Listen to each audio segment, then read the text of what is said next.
నాగబాబు, ప్రకాష్ రాజ్ వంటి వారు చెప్తున్నట్టుగా తిండి బట్ట విషయంలో ఎవరిష్టం వారిదే అన్నది వాస్తవం. జంక్ ఫుడ్ తింటే ఊబకాయం వస్తుంది, అనారోగ్య సమస్యలతో బాధపడతారని వైద్యులు చెప్తారు కదా. జంక్ ఫుడ్ తినొద్దని చెప్పడానికి మీరెవరు అని ప్రశ్నించడం ఎంత అహేతుకంగా ఉంటుందో, దుస్తుల విషయంలో జాగ్రత్తలు పాటించాలని సూచించడాన్ని తప్పు పట్టడం కూడా అంతే అహేతుకం. జాగ్రత్తగా ఉండాలనడం మోరల్ పోలీసింగ్ అవుతుందని విమర్శించడం ఏమిటి? గ్రామాలలో తప్పు చేసే పిల్లలను వారితో ఏ సంబంధం లేని పెద్దవాళ్ళు మందలించడం మనకు తెలిసిందే.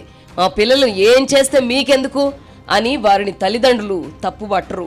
పిల్లలు చెడిపోకూడదు అన్న సదుద్దేశంతోనే మందలిస్తారు కనుక వారి తల్లిదండ్రులు కూడా అభ్యంతరం చెప్పరు. ఇదే మన సంస్కృతి. ఇప్పుడు మళ్ళీ శివాజీ వ్యాఖ్యల విషయానికి వద్దాం. అతను 2 పదాలను అనవసరంగా వాడారు, కరెక్టే. కానీ అందుకు క్షమాపణ చెప్పారు కూడా. అంతటితో ఆ వివాదం ముగిసిపోవాలి. కానీ నాగబాబు, ప్రకాష్ రాజ్ వంటి వారి ప్రవేశంతో వివాదం మళ్ళీ రాజుకుంది. ఆడవారి వస్త్రధారణ విషయంలో సుద్దులు చెప్పడానికి శివాజీ ఎవడు అని ప్రశ్నించడమే ఆశ్చర్యంగా ఉంది. జన సమూహంలోకి వెళ్ళేటప్పుడు దుస్తుల విషయంలో జాగ్రత్తగా ఉండాలని, కొంతమంది హీరోయిన్ల వల్లే నిండుగా చీర కట్టుకొని వెళ్ళాలని సూచించడం తప్పెలా అవుతుంది? స్వేచ్ఛ అంటే విప్పుకొని తిరగడం కాదు కదా. నగ్నంగా, అర్ధనగ్నంగా తిరగడం చట్టరీత్యా నేరం కూడా. నిధి అగ్రవాల్ ఉదంతాన్నే తీసుకుందాం. శరీర భాగాలను ప్రదర్శిస్తూ జన సమూహంలోకి వెళ్ళినప్పుడు ఏమైనా జరగచ్చు. నాగబాబు, ప్రకాష్ రాజ్ వంటి ఉదాత్త భావాలు, ఉన్నత సంస్కారం అంటబట్టించుకున్న వాళ్ళు అక్కడ ఉండకపోవచ్చు కదా. ఫ్యాన్స్ అనేవాళ్ళు హద్దులు మీరిన అభిమానంతో హీరోలనే నలిపేస్తూ ఉంటారు.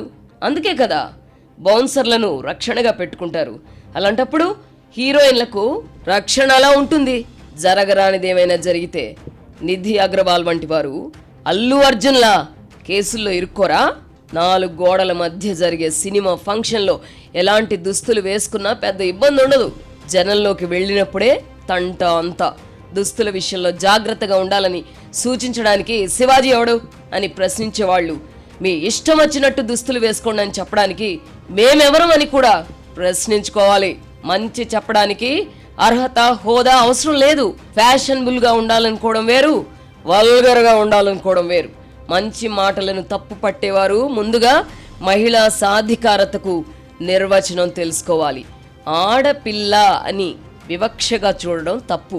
ఇప్పుడున్న పరిస్థితుల్లో పురుషులకే రక్షణ లేదు. రక్షణ విషయంలో మహిళలు జాగ్రత్తలు తీసుకోవాలని చెప్పడం తప్పెలా అవుతుంది? స్మార్ట్ ఫోన్ల పుణ్యమా అని పురుషుల్లో మనోవికారాలు పెరిగిపోతున్నాయి. సంస్కారం లేని వాళ్ళు మృగాలుగా మారుతున్నారు. ముక్కు పచ్చలారని పసిపిల్లల నుంచి పండుటాకుల వలె రాలిపోయే దశలో ఉన్న వృద్ధ మహిళలు కూడా ఈ మృగాల క్రూరత్వానికి బలవుతున్నారు. శృంగారపరమైన ఉద్రేకాలను రెచ్చగొట్టే వీడియోలు విచ్చలవిడిగా అందుబాటులో ఉండడంతో పాటు మద్యం, డ్రగ్స్ వినియోగం పెరగడం ఇందుకు కారణం కావచ్చు. ఈ నేపథ్యంలో శివాజీ వంటి వారు చేసే సూచనలను, వ్యాఖ్యలను సదుద్దేశంతో అర్థం చేసుకోవాలి. అయిన దానికి కాని దానికి మహిళలకు వత్తాసు పలకడం మహిళా సాధికారతను ప్రోత్సహించడం అనిపించుకోదు. గ్లామర్గా ఉండాలనుకోవడం వేరు, అర్ధనగ్నంగా నగ్నంగా కనపడాలని అనుకోవడం వేరు. స్వేచ్ఛ పేరిట విప్పుకు తిరగాలని అనుకోవడాన్ని మన సమాజం హర్షించదు. ఈ కారణంగానే నాగబాబు వ్యాఖ్యలను అత్యధికులు ఆక్షేపిస్తున్నారు. మానవ జాతి పరిణామ క్రమంలో ఎన్నో మార్పులు వచ్చాయి. మరింత సౌకర్యంగా, ఆదర్శంగా, ఉన్నతంగా ఉండడానికే సదరు మార్పులు వచ్చాయి. ఆది మానవులలో వావి వరుసలు ఉండేవి కావు. దానివల్ల కలుగుతున్న అనర్థాలను గుర్తించి వావి వరుసలు ఏర్పరచుకున్నారు. అలాగే శరీర భాగాలను కప్పుకోవాలన్న స్పృహ తెచ్చుకున్నారు.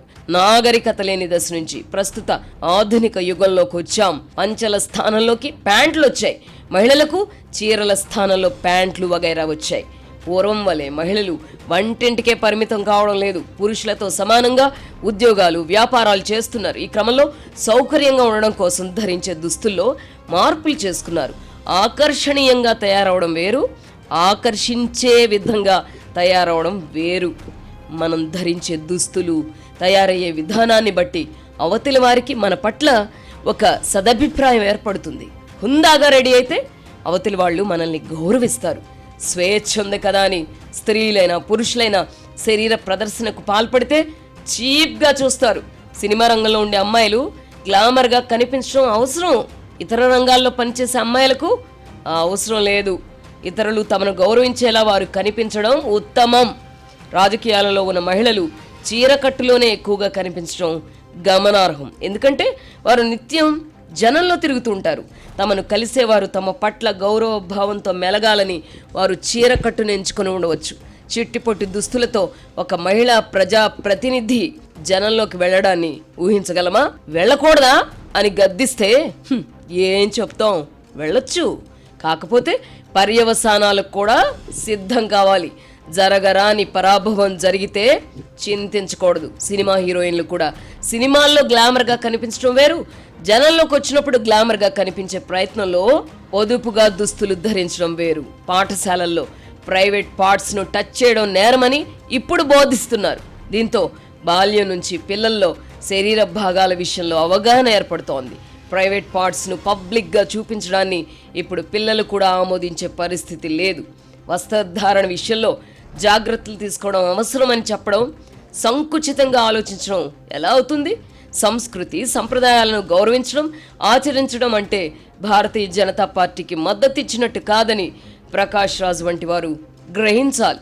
మంచికి పోతే చెడెదురైనట్టుగా ప్రస్తుతం శివాజీ పరిస్థితి తయారైంది. తనకు మాలిన ధర్మం అని ఆయన ఇప్పుడు వాపోతున్నారు. అయితే మంచి చెప్పడానికి ప్రయత్నించినందుకు చింతించాల్సిన అవసరం శివాజీకి లేదు.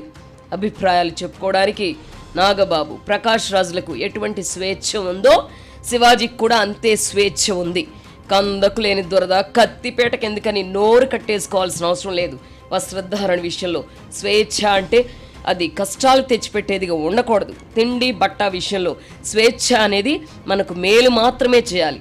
ఈ రెండు విషయాలలో నియమ నిబంధనలు పెట్టుకోవడం మనకే మంచిది.